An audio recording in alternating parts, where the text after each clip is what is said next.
जय जगन्नाथ आज पवित्र रजनी आपण मान सम्मुखें मंचासीन होता पवित्र गुरु पूजा दिवस सम्मान्य अतिथिवृंद पूज्यस्पद अतिथिवृंद को मो भूमिस्थ प्रणाम जनाइबा संगे संगे पूज्यस्पद गुरु महात्मा साहब मोर प्रणाम जनाई सारा पवित्र मंचर सम्मुखें थिबा इच्छापुर ग्रामवासी आरंभ कर कलाकार मान आसिक आज जोग समस्त को मोर गुरुजन मान प्रणाम जनाई समसामयिक बंधु मान मोर स्नेह श्रद्धा शुभेच्छा जना आपण गोटे पवित्र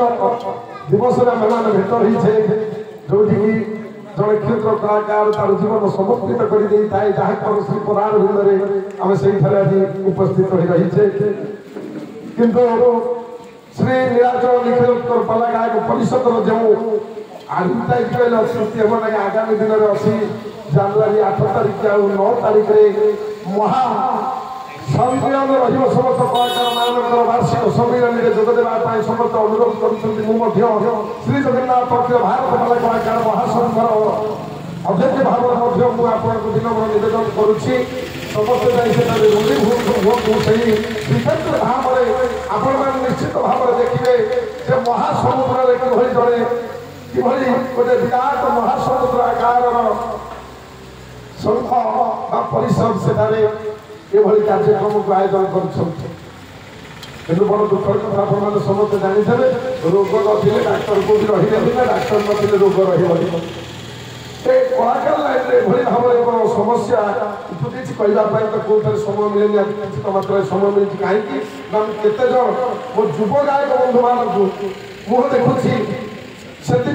चार पद कहूँ क्या व्यक्तिगत भाव में व्यक्ति विशेष भाव में कहवाई भल पाए ना सर्वसम्मुखें कहवाई भल पाए गोटे चिंताधारा थिला ओडिशा ये पाला संस्कृति पाला कलाकार मान गोटे चिंताधारा थिला आमे हूँ जड़े पाला कलाकार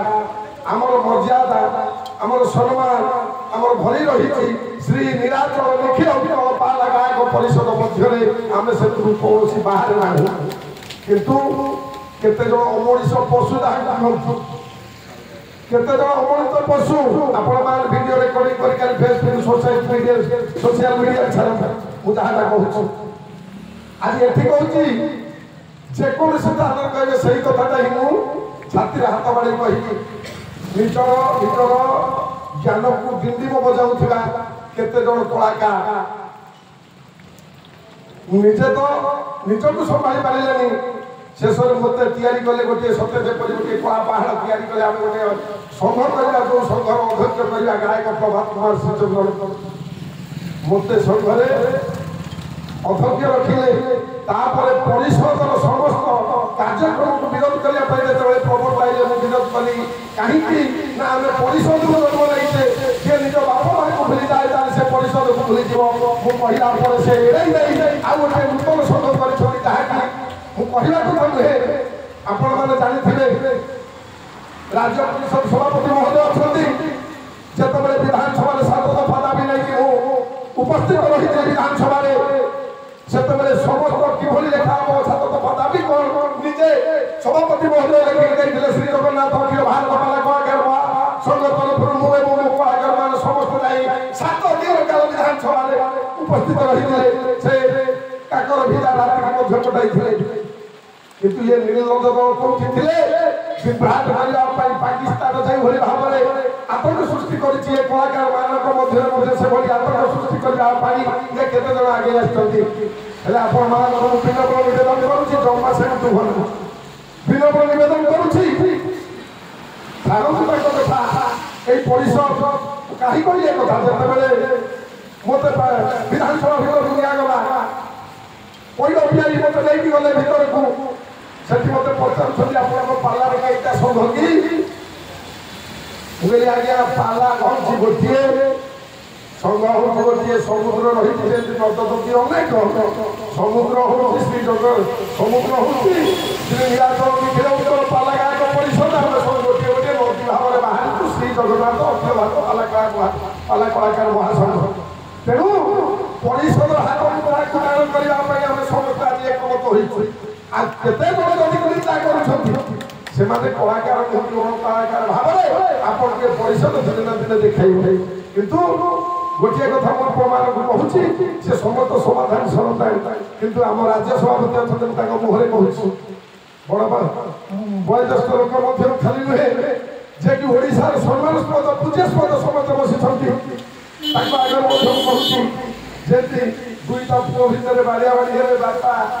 ହାପୁଡ଼ାଟେ ମାରିକି ବୁଝେଇଲେ ଦି ଜଣ। ଆମ ସଭାପତି ମଦନ ମହୋଦୟ ସେ ବି ରଖିଛନ୍ତି କାହାକୁ ଟିକେ ରାଗରେ କି କ୍ରୋଧରେ ମଧ୍ୟ ଭାଷା ପରିପ୍ରକାଶ କରନ୍ତି। ସେଥିପାଇଁ ଏତେ ଦିନ ଯାଇଛି। ଆଉ ଯୋଉଦିନ ତାଙ୍କର ନିର୍ଦ୍ଦେଶ ଆସିବ ନୀଳାଚଳ ନିଖିଳ ବାଲା ଗାୟକ ପରିଷଦର ସମସ୍ତ କଳାକାରମାନେ ଏକୃତ ହେବା ପାଇଁ ବାଧ୍ୟତାମୂଳକ ସମସ୍ତେ ଏକୃତ ହେବେ। ସେଥିପାଇଁ ମଧ୍ୟ ତାର ପଥ ତିଆରି କରାଯିବ। ଆଉ ଆଜି ଆପଣମାନଙ୍କ ଶେଷରେ ମୁଁ ବିନମ୍ର ନିବେଦନ କରୁଛି, ଆସନ୍ତା ଜାନୁଆରୀ 8 ଆଉ 9 ମଧ୍ୟରେ ଶ୍ରୀ ଜଗନ୍ନାଥଙ୍କର ଦର୍ଶନ ପାଇବା ଲାଳସାର ପରମ ହଉ। କିନ୍ତୁ ସେଇ ନୀଳାଚଳକୁ ଚାଲନ୍ତୁ, ନୀଳାଚଳ ନିଖିଳ ବାଲା ଗାୟକ ପରିଷଦର ସମ୍ମିଳନୀରେ ଯୋଗ ଦିଅନ୍ତୁ। ନିଶ୍ଚିତ ଭାବରେ ପାଲା ସଂସ୍କୃତି ଆଗକୁ ଯାଉଛି, ଆଗକୁ ଯିବ। ଆଉ କୌଣସି ବାଧା ବିଘ୍ନ ଆସିବ ନାହିଁ। ଏତିକି କହି ଶ୍ରୀ ଜଗନ୍ନାଥଙ୍କର ବଳାରବିନ୍ଦରେ ମୁଁ ନିଜକୁ ସମର୍ପିତ କରି ପ୍ରଭୁଙ୍କୁ ଡାକୁଛି, ହେ ପ୍ରଭୁ ସମସ୍ତଙ୍କର ଚଳାପଦାକୁ ସୁନିତ ହଉ, ସମସ୍ତଙ୍କୁ ପ୍ରଭୁ ଦୀର୍ଘାୟୁ କରନ୍ତୁ। ଜୟ ଜଗନ୍ନାଥ, ଜୟ ଜଗନ୍ନାଥ, ଜୟ ଜଗନ୍ନାଥ। ଏବଂ ପରିଶେଷରେ ମୁଁ ଆପଣମାନଙ୍କୁ ଅଖିଳ ଭାରତର ପୂର୍ବତମ ସମ୍ପାଦକ ସେଇ ସତୀରଞ୍ଜନ ଦାସଙ୍କୁ ଅନୁରୋଧ କରୁଛୁ, ସେ ମଧ୍ୟ ଶ୍ରୀମୁଖର 2-4 ପଦ କହି ଆମେ ବିଦାୟ ଦେଲା ପରେ ଅନେକ କାର୍ଯ୍ୟକ୍ରମ ରହିଛି, ସେ ସମସ୍ତ କାର୍ଯ୍ୟକ୍ରମ ସମାପନ ହେବେ। ସମୟ ନେବେନି। ଜୟ ଜଗନ୍ନାଥ। ନୀଳାଚଳରେ ନୀଳାଚଳ ଯୁକ୍ତ ହେବାକୁ ଯାଉଛି। ୟାକୁ ଯେଉଁମାନେ ବୁଝିପାରୁଥିବେ, ଯେଉଁମାନେ ବୁଝେଇବା ପାଇଁ ଜନ୍ମ ହେଇଛନ୍ତି ତାଙ୍କୁ ବୁଝେଇବାକୁ ପଡ଼ିବ ନା।